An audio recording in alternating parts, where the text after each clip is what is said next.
Well, there we are. Uh, Reform's ascent hasn't lasted very long. There's trouble in paradise. We're witnessing a political spectacle that reads less like modern parliamentary arithmetic and more like a lost play from Euripides. I was going to say reads a bit like a Greek tragedy, but it doesn't.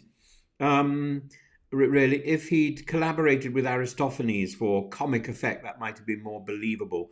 On the eve of what could have been Reform UK's greatest political triumph, all the stuff of dramatic irony and hubris, a stunning upset in the Hamilton by election, and the party's chairman, Zia Yusuf, has resigned in protest, and not with a whisper, but with a thud, the sort of dramatic exit in Westminster that's usually accompanied by flared nostrils, flaming WhatsApp messages, and unreturned calls from Nigel Farage. No doubt in the next day or so, we're going to hear that Nigel Farage or Zia Yusuf is going to be pursuing legal options. Let's not miss the extraordinary irony.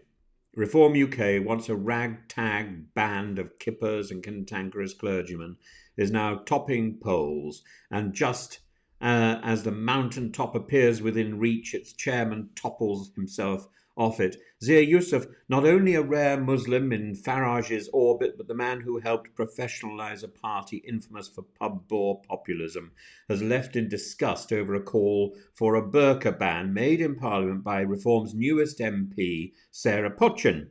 Her question, apparently unscripted, unauthorised, detonated a political landmine. And Yusuf's verdict on the performance, one word, dumb. And he's quite right. One of the things I point out to people is that the Virgin Mary in icons is always represented as veiled. And yet there's this obsession with veiled people in Islam. It's the word dumb. It's not from a hot mic or a leaked email. It's from his own post, still up in social media. It's the 21st century equivalent of tearing one's toga in the forum. The timing is operatic. We are quite literally the night before a by-election where Reform could defeat the SNP in a Scottish seat, a land, remember, that previously treated Farage like an unwelcome English court jester. And what does Reform do? It implodes into a burqa row. It ejects its most competent strategists and starts fantasizing about putting apprentice contestants and daytime TV presenters into the cabinet. It's like it's like measuring up for curtains, isn't it?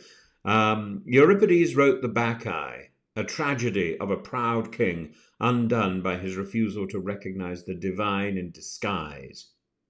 What we have here is something stranger still, a party undone by its refusal to recognise the value of discipline, policy and grown-up leadership, not so much the Bacchae as the Kippers reborn, the Kippers turned.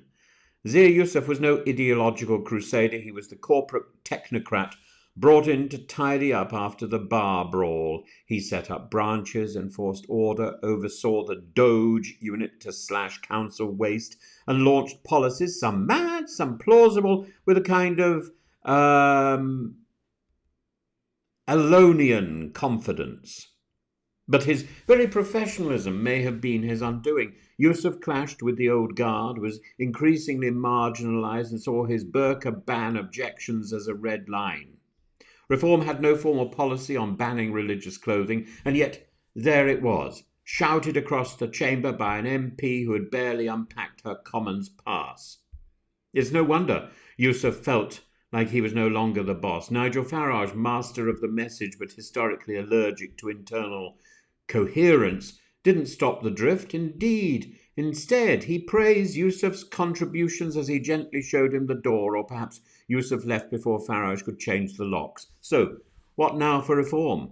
If we're charitable, we might say it's growing pains, the strain of turning a protest movement into a governing party. If we're less charitable, we might say this is Farage reverting to type, a man who surrounds himself with people he can outshine and who treats dissent as disloyalty. Farage's pitch to voters now includes reality TV stars, I should be careful, YouTubers, I should be even more careful. Sporting heroes, don't need to worry there. As prospective ministers, one can only assume that Michelle Dewberry will take on education, Darren Grimes, the Foreign Office, and an ex-Love Island contestant, the Treasury. Reform's slogan ought to be rewritten. Britain deserves better, and this'll do for now. In all this, one detects not strategy but pantomime, and if voters tire of protest without professionalism, this moment may mark the beginning of Reform's descent into factional farce. Zia Yusuf's resignation isn't just a personnel matter, it's a warning bell. A cautionary tale about populist parties that fly too close to the sun, confuse heat with light, and forget that political success isn't just won by the noise of the crowd, but by what comes after the curtain falls. Farage may have his foot on the accelerator, but no one is watching the road. The crash is inevitable. I was talking this morning or last night with somebody who was toying with defecting to Reform UK. I hope this makes him change his mind. There is no point in going to a party on the rocks. This is the first sign of that rocky crash.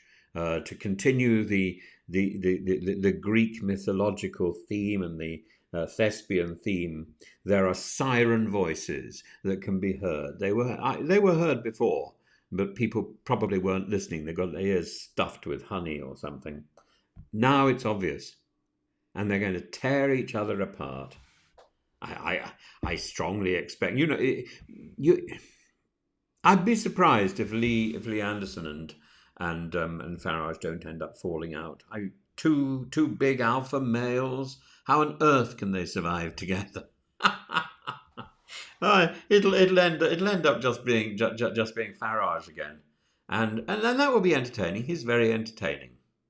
But he's not a prime minister, and he doesn't know how to deal with people, and that much is clear.